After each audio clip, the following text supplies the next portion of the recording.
Okay guys, so meron tayong ayusin ngayon na power inverter. So 12 volts to 220 volts.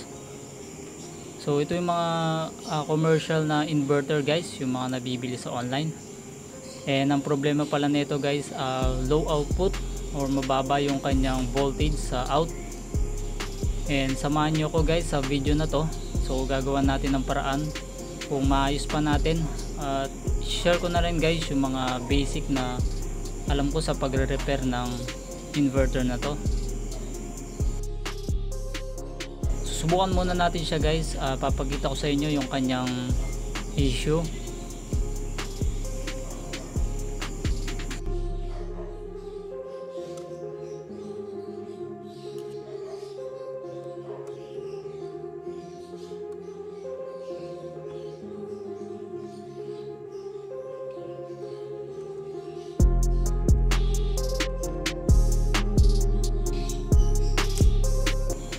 So ayan guys, kung makikita nyo, nasa 162 lang yung kanyang output. And dapat guys is nasa 230 yan.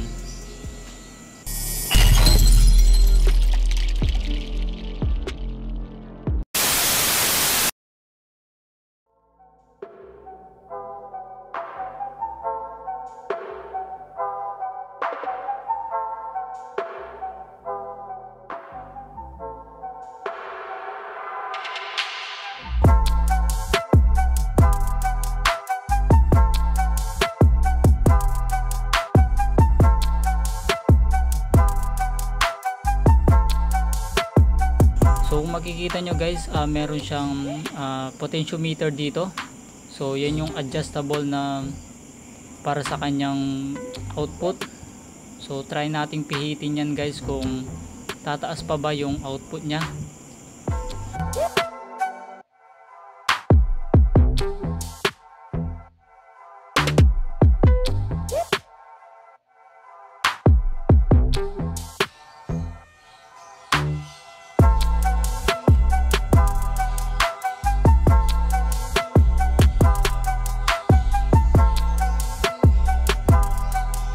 Abang pinipihit natin guys, fluctuating yung kanyang output.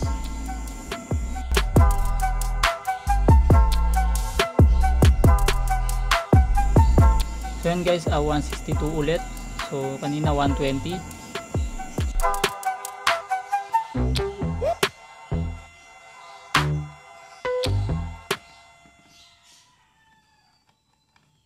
And tatanggalin muna natin guys ang kanyang mga tornilyo dito sa kanyang power MOSFET. And titignan natin guys yung board niya sa ilalim.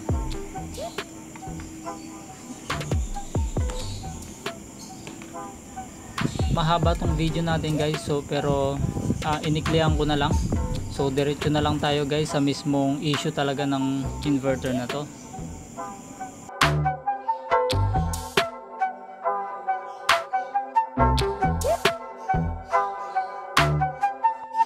Okay guys, so ito pala yung kanyang mga edge bridge. Yung iba guys, ay yung dalawa dito guys, iba na. So ito yung mga pyesa ng mga MOSFET guys, yung mga pyesa na nakukuha sa mga LED TV.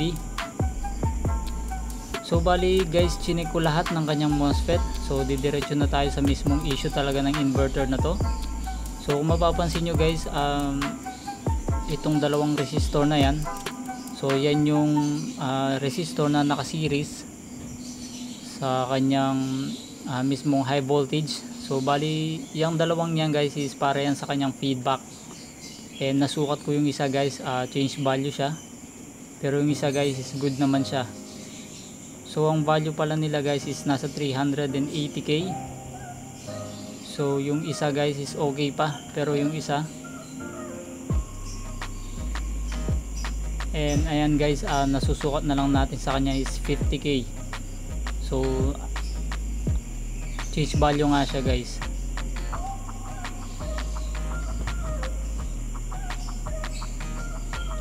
So hanap lang ako guys ng pamalit dyan, and papalitan natin.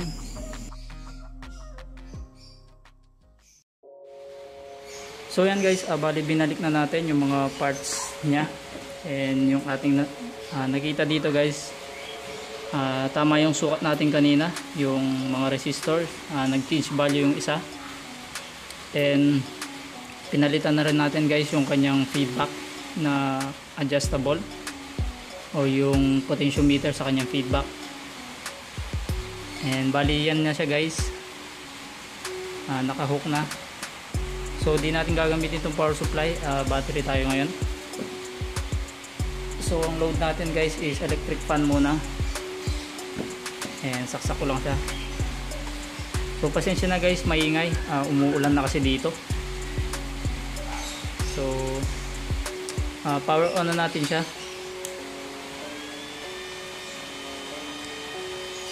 So bali 229. So ma-adjust niyo yan guys yung kanyang voltage via potentiometer. So power on na natin.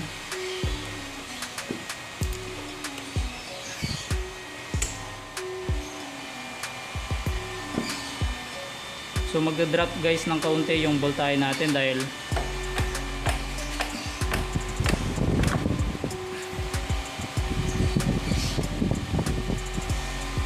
so kung maririnig nyo guys, meron tutok dahil hindi naman kasi suitable sa mga motors or sa mga transformers yung mga ganitong type ng inverter.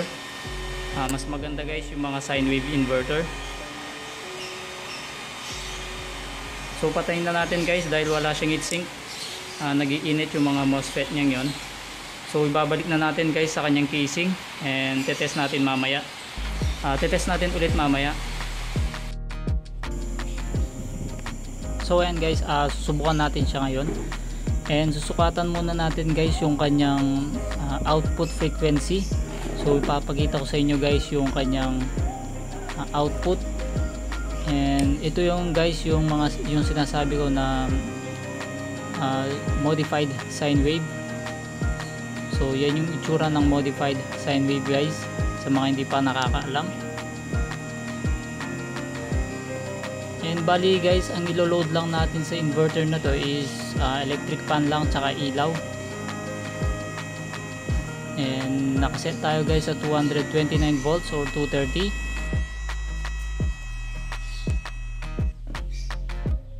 And ayan guys, subukan natin yung electric fan. So gaya nung kanina guys, hindi talaga suitable itong ganitong mga inverter na to guys sa mga induction motor pati sa mga transformer dahil malakas yung humming. So di katulad ng mga sine wave guys, yun mas recommended ko yung mga ganong klase ng inverter. And subukan naman natin siya guys sa ilaw.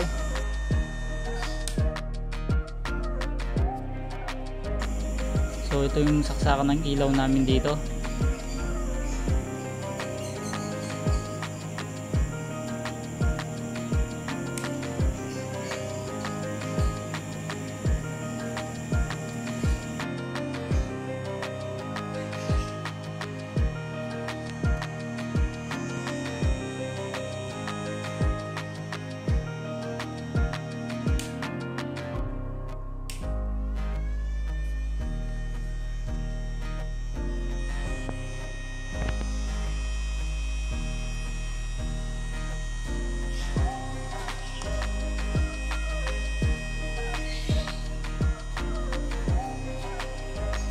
So ayan guys, naayos naman natin itong power inverter na to.